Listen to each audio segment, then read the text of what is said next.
नमस्कार. जीवनोपनिषद चॅनलच्या माध्यमातून मी आपलं सर्वांचं स्वागत करतो.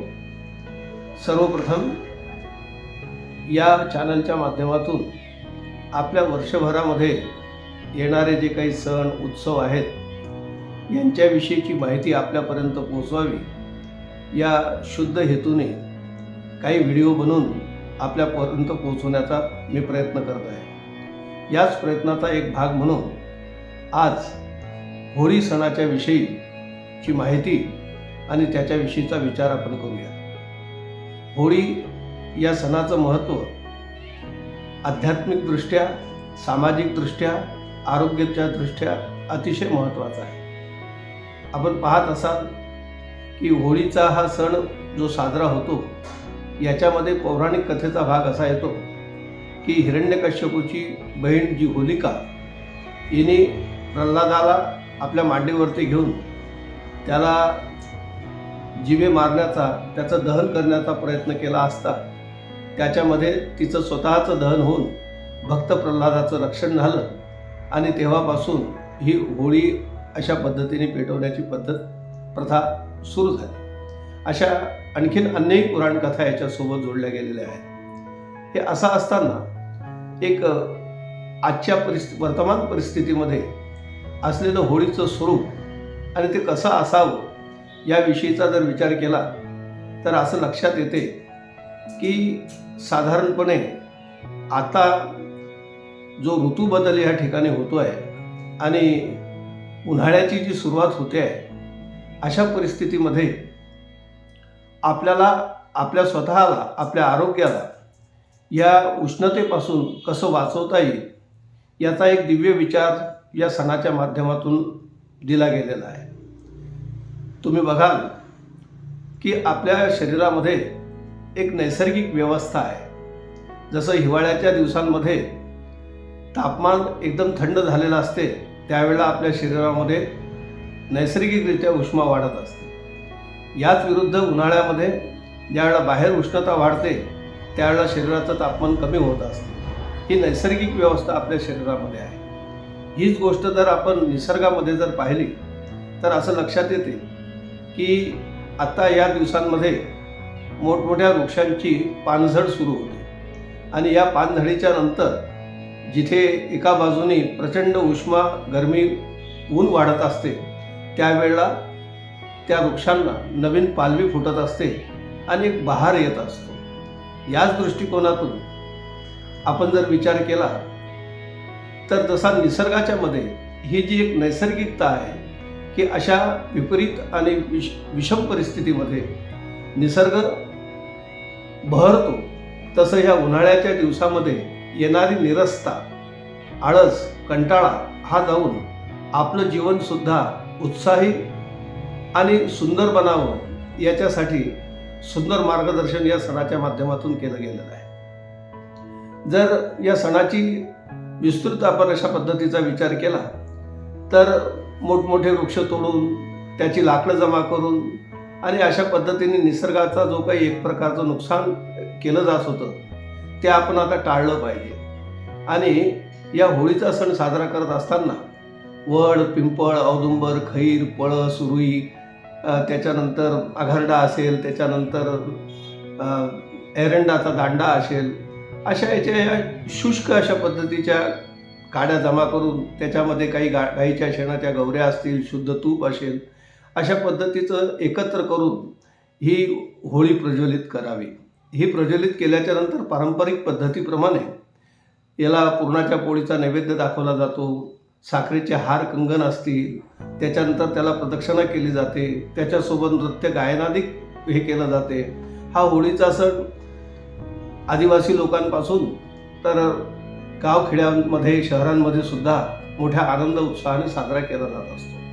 अशा याच्यामध्ये जर आपण बघितलं तर आपल्या शरीरामध्ये या उष्णतेपासून आपला बचाव व्हावा याच्यासाठी आपण ही जी काही होळी प्रज्वलित केली आहे याच्यामध्ये थोडं खोबरं जर आपण भाजून ते भक्षण केलं, त्याचं सेवन केलं, किंवा त्याच्यामध्ये थोडे हरभरे ते भाजले ते आपण ग्रहण केले, किंवा त्याच्यानंतर याच होळीच्या अग्नीवरती दुसऱ्या दिवशी सकाळी जर आपण पाणी तापवून त्याच्याने जर स्नान केलं तर या सगळ्या गोष्टींमुळे आपल्या शरीराला या उष्णतेपासून स्वतःचं रक्षण करण्यासाठी असावी लागणारी जी क्षमता आणि ऊर्जा आहे ती वाढायला मदत होते. पुरणाच्या पोळीच्या नैवेद्याच्या मागचा सुद्धा हाच एक स्तुत्य हेतू आहे की ज्याच्यामुळे आपल्या शरीरामध्ये जी ऊर्जा आपल्याला प्राप्त व्हावी त्याच दृष्टिकोनातून या पदार्थांची निवड केली गेलेली आहे.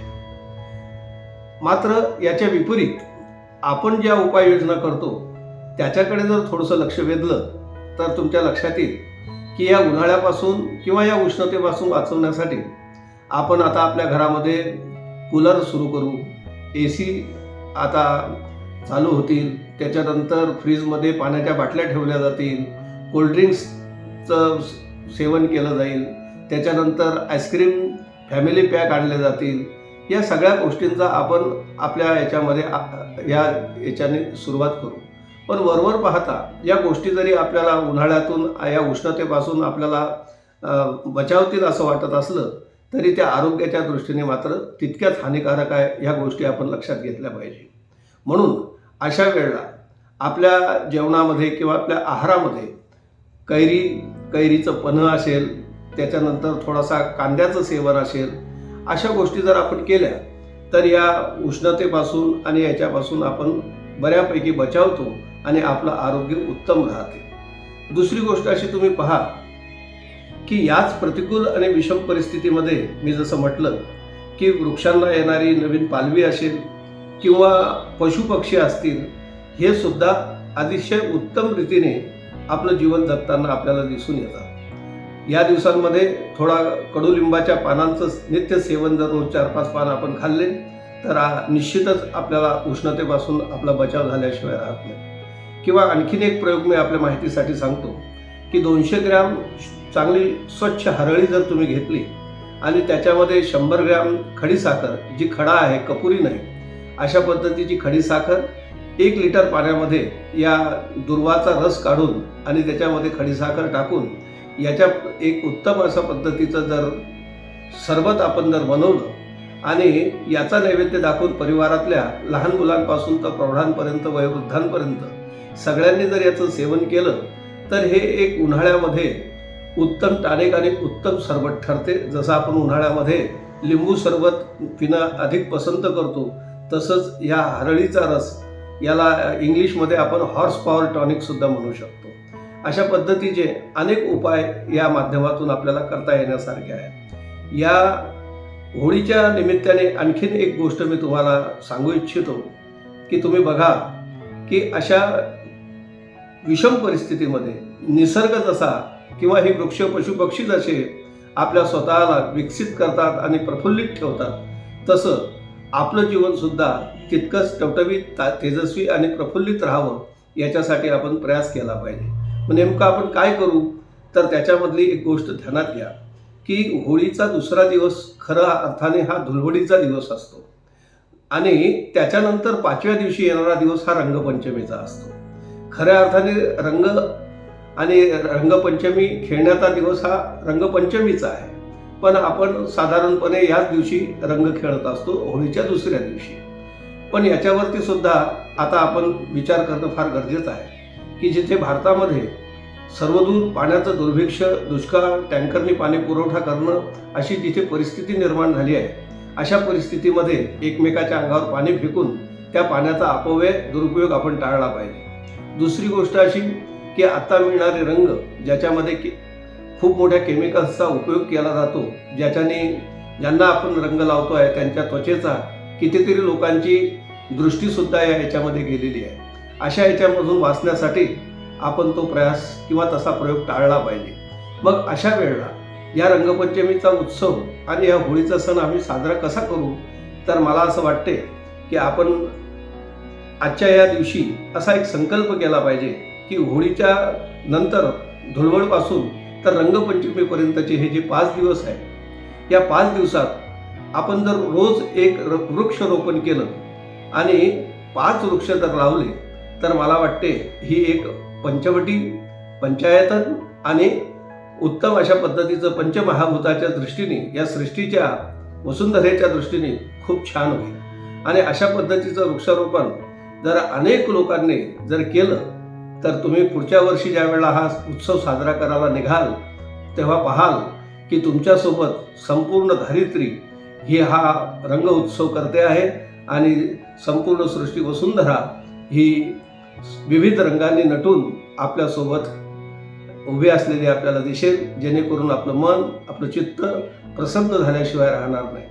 हीच प्रसन्नता आपल्या मानसिक, आपल्या शारीरिक आणि आपल्या सर्वच दृष्टिकोनातून अतिशय महत्त्वाची ठरते आणि हीच प्रसन्नता तुम्हाला प्राप्त व्हावी या दृष्टिकोनातून मी तुम्हाला सर्वांना या होळी रंगपंचमीच्या शुभेच्छा देतो.